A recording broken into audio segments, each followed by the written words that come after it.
여러분, 혹시 유학 다녀오신 분들 계신가요? 아, 부럽다. 저도 한때는 유학을 꿈꿨었죠. 그런데 말입니다. 3년 동안 피땀 흘려 모은 돈으로 유학을 보냈는데 알고 보니 그 돈이 유학 비용이 아니었다면 상상만 해도 끔찍하죠.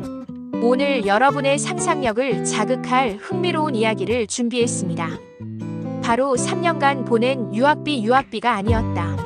통장의 진실입니다. 자, 지금부터 저와 함께 통장에 숨겨진 비밀을 파헤쳐 보도록 하죠. 자, 그럼 본격적으로 시작해 볼까요? 유학, 정말 멋진 경험이죠. 새로운 문화를 배우고 세상을 보는 시야를 넓히고 영어 실력도 쑥쑥 늘고 생각만 해도 설레네요. 게다가 유학은 단순히 학문적인 성취를 넘어 개인의 성장에도 엄청난 영향을 미칩니다. 독립심을 키우고 문제 해결 능력을 향상시키고 글로벌 마인드를 갖게 해주죠. 하지만 유학을 다녀온 친구들의 이야기를 들어보면 생각보다 쉽지 않다는 걸 알 수 있습니다. 특히 돈 문제가 가장 큰 걸림돌이라고 합니다. 유학 로망은 있지만 현실은 씁쓸한 경우가 많다는 거죠. 유학 비용 대체 얼마나 들까요?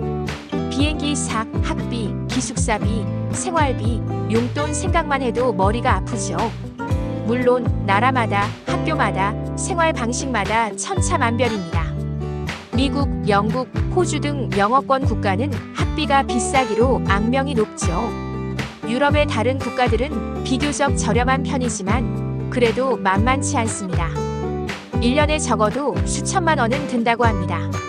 3년이면 억소리가 절로 나옵니다. 억소리만 나는 게 아니죠. 부모님은 허리띠를 졸라매고 자녀들은 아르바이트를 뛰어가며 어렵게 돈을 모읍니다. 그런데 이 억소리가 그냥 억소리가 아니라는 사실.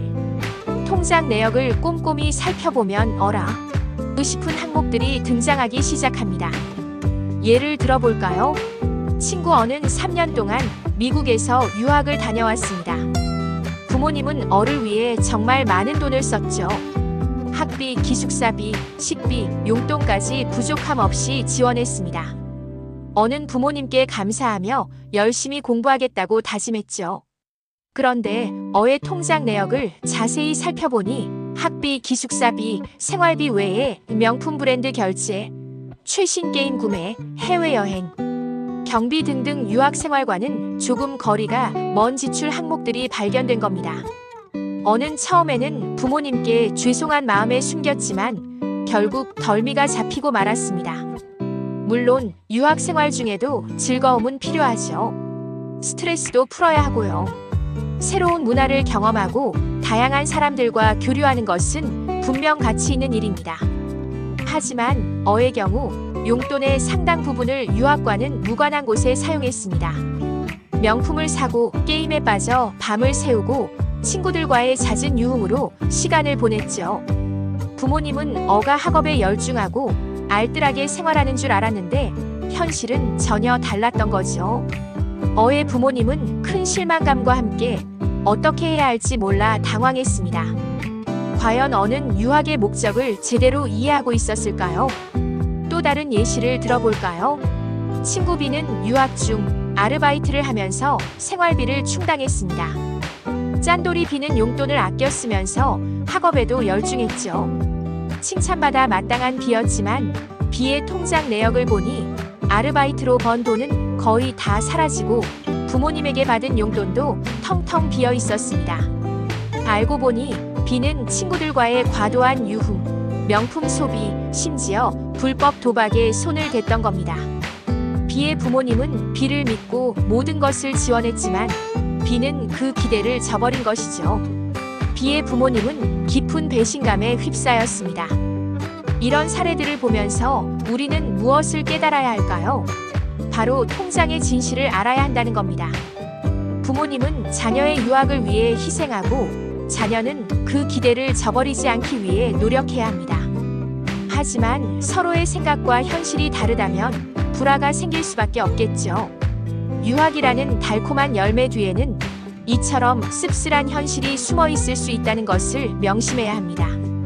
그렇다면 어떻게 해야 할까요? 먼저 투명한 소통이 중요합니다. 부모님은 자녀에게 용돈 사용 내역을 꼼꼼히 확인하고 자녀는 부모님에게 솔직하게 자신의 상황을 이야기해야 합니다. 정기적인 면담을 통해 서로의 생각과 어려움을 공유하는 것도 좋은 방법입니다. 둘째, 예산을 계획하고 그 안에서 소비하는 습관을 길러야 합니다. 꼼꼼하게 예산을 세우고 계획적인 소비를 통해 불필요한 지출을 줄여야 합니다. 셋째, 유학의 목적을 잊지 않아야 합니다. 학업에 열중하고 미래를 위한 투자를 해야 합니다.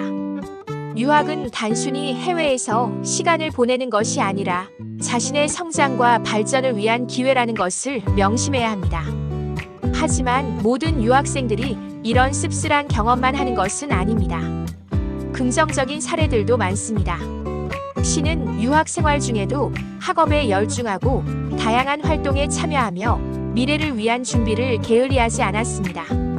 아르바이트를 통해 용돈을 벌고 남는 시간엔 봉사활동을 하며 자신의 가치관을 확립해 나갔습니다. 시는 유학을 통해 꿈을 이루고 더욱 성장한 모습으로 돌아왔습니다. 시의 이야기는 유학의 긍정적인 면을 보여주는 좋은 예시입니다. 결국 유학의 성공 여부는 개인의 노력과 태도에 달려있다는 것을 알 수 있습니다. 자, 오늘 우리는 유학 비용과 통장의 진실에 대해 이야기했습니다. 여러분은 어떤 생각을 하셨나요?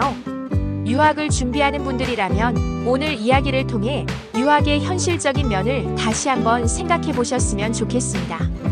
그리고 유학을 보내는 부모님, 유학을 가는 자녀 모두 서로 소통하고 이해하며 행복한 유학 생활을 만들어 가시길 바랍니다. 유학은 분명 멋진 경험이 될 수 있습니다.